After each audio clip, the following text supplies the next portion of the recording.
আমি একটা ভিডিওতে বলেছিলাম যে আমি বিয়ে করব, বিয়ে করার জন্য ছেলে খুঁজতেছি।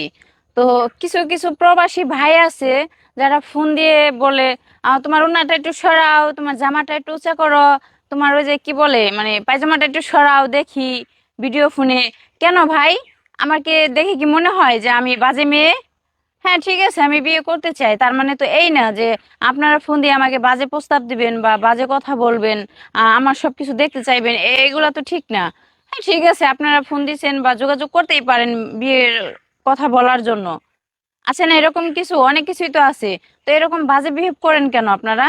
আচ্ছা আপু, এই যে আপনি বললেন যে অনেক প্রবাসী ছেলেরা আপনাকে ফোন দিয়ে মানে ওড়না সরা দেখা বলতে বলে, মানে আপনার শরীর দেখার এক কথা চেষ্টা করে। হ্যাঁ, আচ্ছা, মূলত তারা আপনাকে কি বলে আপনার এই শরীরটা দেখতে চায়? আমাকে বলে যে হ্যাঁ আপনার ওনাটা একটু সরান, সমস্যা নেই, আমি আপনার জন্য টাকা পাঠাই দিতেছি, আপনার বিকাশ নাম্বারটা দেন, আপনার ফোন কিনে দিব, আপনার বাড়ি করে দিব, তারপরে গাড়ি কিনে দিব, মানে এক একজন এক এক ধরনের কথাবার্তা বলে। মানে আপনাকে টাকা পয়সার লোভ লালসা হ্যাঁ দেখায়, অর্থ হ্যাঁ সম্পদের লোভ লালসা দেখায় আপনার শরীর দেখতে চায়, তাই তো? হ্যাঁ। আচ্ছা, আসলে কি তারা কি আপনাকে বিয়ের জন্য ফোন দেয় নাকি হচ্ছে এই ফাজলামো করার জন্য ফোন দেয়? আমার তো মনে হয় যে ফাজলামি করার জন্যই ফোন দেয়, কারণ বিয়ে করার জন্য ফোন দিলে তো এগুলো বলতো না। উনি তো সরাসরি আমারে প্রস্তাব দিত, তাই না? আর আমি বলি, যারা প্রবাসে আছেন তারা তো অনেক কষ্ট করে টাকা কামাই করেন। কেন ভাই মেয়ে মানুষ দেখলে কেন এ ধরনের আচরণ করেন? কেন বলেন মেয়ে মানুষকে যে জামা কাপড় সরাও, তোমার এটা সেটা দেখাও, টাকা পাঠাই দিতেছি? আপনারা তো দিন শেষে পরিশ্রম করে টাকা কামাই করেন, তাই না? আচ্ছা।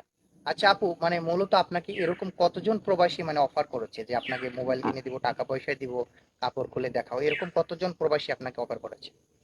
সত্যি কথা বলতে অনেক প্রবাসী বলছে, কারণ ওই ভিডিওটার মধ্যে নাম্বার নিয়ে মনে করেন যে এত নাম্বার, আমার নতুন নতুন নাম্বারে ফোন আসে, মানে রিসিভ করলে কোন দেশে, আমি প্রবাস থেকে বলতেছি, আমি দেশের বাইরে থাকি। হ্যাঁ বলেন। এই তো মানে একটু বলার সুযোগ দিলে আর কি শুরু করে দেয়। তারপর বলে আচ্ছা। হ্যাঁ আমি তোমাকে অনেক ভালোবাসি, তোমাকে অনেক ভালো লাগে, তোমাকে আমি দেশে এসে বিয়ে করব। আরে ভাই বিয়ে যদি করবা তাহলে আমার শরীরটা কেন দেখতে চাও? শরীরটা তো দেখতেই পারবা বিয়ে করলে। আচ্ছা, মূলত কি আপনাকে ইমোতে ফোন দেয়? হ্যাঁ এই মতে। আচ্ছা। তো আচ্ছা আপু, আপনি এই যে মূলত এখন হচ্ছে যে ছেলে কিরকম চাচ্ছেন, যারা আপনাকে শরীর দেখতে চাইবেন এরকম ছেলে চাচ্ছেন, নাকি আগে প্রেম করবেন, তার সাথে কথাবার্তা বলবেন, তারপরে হচ্ছে? এখন আমি সিদ্ধান্ত নিয়েছি যে আমি ওনার সাথে, যার সাথে আমার বিয়ে হবে বা আমার যদি কাউকে ভালো লাগে বা কেউ যদি আমাকে পছন্দ করে, বাট এরকম কেউ হলে তা ওনার সাথে আমি আগে কথা বলবো, আমাকে চিনবে, আমি চিনবো, চিনা জানা হবে, তারপরে সিদ্ধান্ত নিব কি করা যায়। কারণ সবাই তো আসলে মুখ দেখে তো মানুষ চিনা যায় না, তাই না?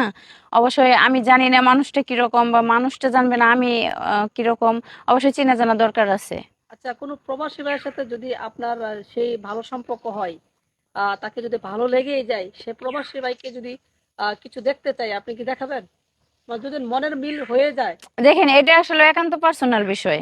হ্যাঁ, হ্যাঁ, হ্যাঁ। এটা এটা বলা ঠিক না, কারণ ক্যামেরার সামনে এটা বলা আসলেও ঠিক না, এটা তো একান্তই পার্সোনাল।